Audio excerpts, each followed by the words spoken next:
The Windhaven community recently shared in ceremony at a medicine wheel, and I wanted to share some of the wisdom and teachings about power places and their use on our ascension path.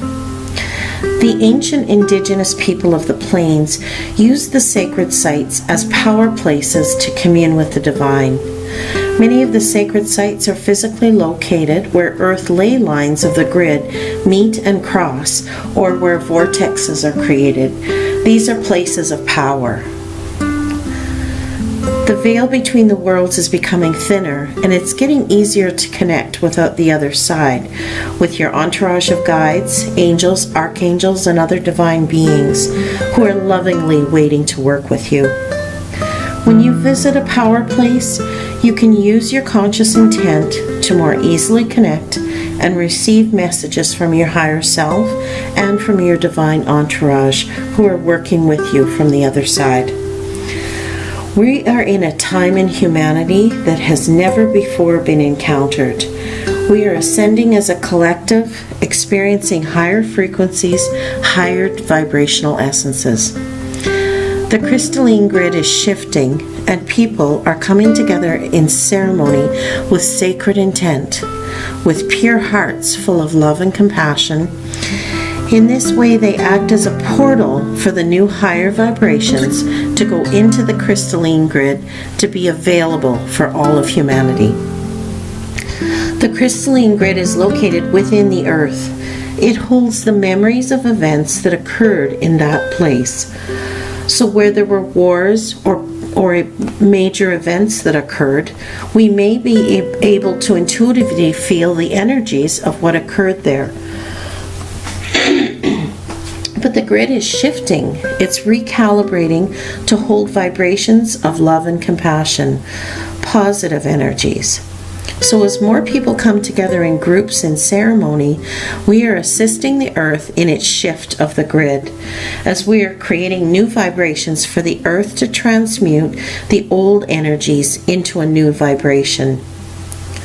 And the pristine land of Alberta, with all these sacred sites or power places, these vibrational energies can be synthesized within the crystalline grid for the healing of the whole planet. So the work that we do in these power places has an effect on all humanity through the crystalline grid. When we connect with Mother Earth, with the crystalline grid, and with the elemental energies as a collective group, we are inviting in higher vibrational dimensions that can be accessed. And we act as portals for Mother Earth to bring in this new higher consciousness, and we're in fact co-creating with Mother Earth or Gaia. As we connect with the divine in this way and say yes to the new consciousness that is being ushered in, then we're activating our DNA from carbon-based to more light-filled. The shamans describe it as moving from Homo sapien to Homo luminous. We are moving from heavy 3D density to a lighter, higher, vibrational filled body filled with light, Homo luminous. There are more than 160 sacred sites that have been identified all the way from central Alberta into the Canadian Rockies and down through Montana. Some of the most well-known are Chief Mountain, as well as the Crow's Nest Peak and Devil's Thumb. I wanted to include a short list of some of the possible sacred sites that you could visit, and I really encourage you to take an opportunity to go and experience them. There's the Vision Quest Hike Trail, which is west of Nordegg, Alberta. There's the Writing on Stone Provincial Park, which is southeast of Lethbridge, Alberta. There's Rumsey Medicine Wheel, Buffalo Lake, Alberta, and the Healing Waters of Lac St. Anne, which is west of Edmonton.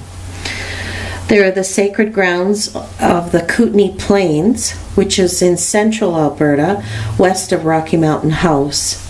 This is a sacred place to many Aboriginal and Métis communities. It's a perfect location for a vision quest. There is the Carmangay Sundial Medicine Wheel, which is located in southern Alberta near Carmangay.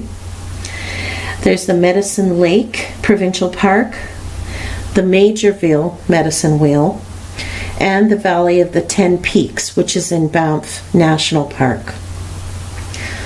I do encourage you to visit any of these sites and just experience the energy and just get a feel of what it feels like for you personally.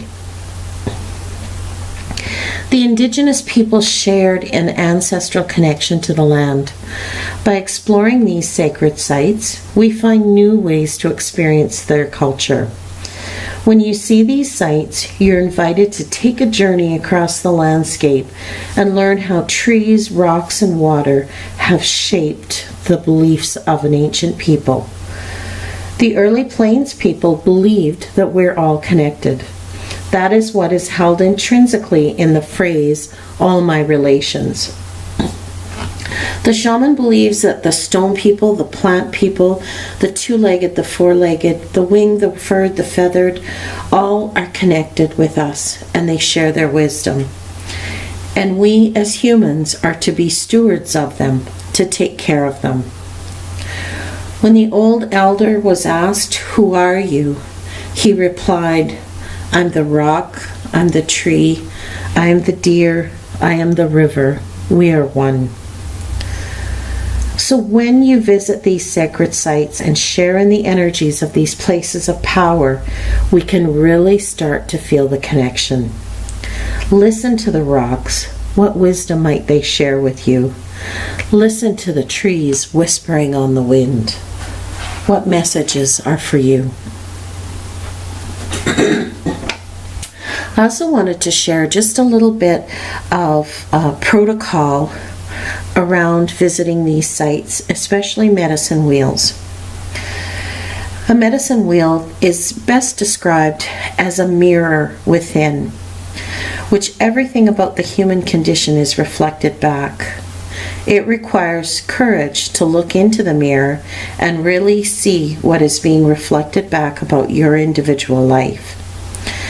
It helps you to create your vision, to see exactly where you are in your life, which areas you need to work on and develop, and to realize your full potential. It is a tool that these ancient Indigenous cultures used for healing and connection to the divine, and we can learn to use it as well. When you visit a medicine wheel, some of the protocols that you may practice to be respectful of the place, honoring the ancients that have walked before you. You may want to open sacred space, which is honoring the four directions, and Mother Earth and Father Sun, the Great Spirit. The words you use here don't really matter. What's more important is holding your pure intent to create a space for prayer. The medicine wheels often have a natural entrance.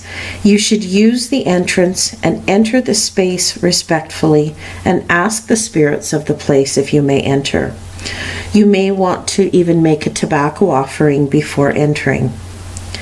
Then, as you move around the medicine wheel, make your way to the center where you can commune with your guides, the ancestors, and the lineage. This is where you make your offering of berries or tobacco. Many also make offerings of prayer ties, which is a small square of cloth where you would place a small piece of tobacco in the center, and then you would wrap it and tie it, and it holds your prayers for healing. You should also be mindful about not taking anything from the site. We want to preserve these sites for future generations to enjoy. And in addition, if you pick up a trinket or a rock that has been placed, you may be picking up someone's prayer attached to it. Always leave the sacred site in the same condition you found it. I encourage you to search out these power places for personal ceremony. It's powerful work for our own journey of enlightenment, but we also act as a portal for Mother Earth to bring these new energies into the grid and make it available for all others who are open to their own awakening. If you want to learn more or take part in a ceremony, I encourage you to follow me at Windhaven Shaman on social media. I'm on Facebook, Twitter, Instagram, and Tumblr. And look for our monthly meetings in the Calgary area on meetup.com. Together, we can work in the internal now and be a catalyst for the change we wish to see in the world. May you be blessed.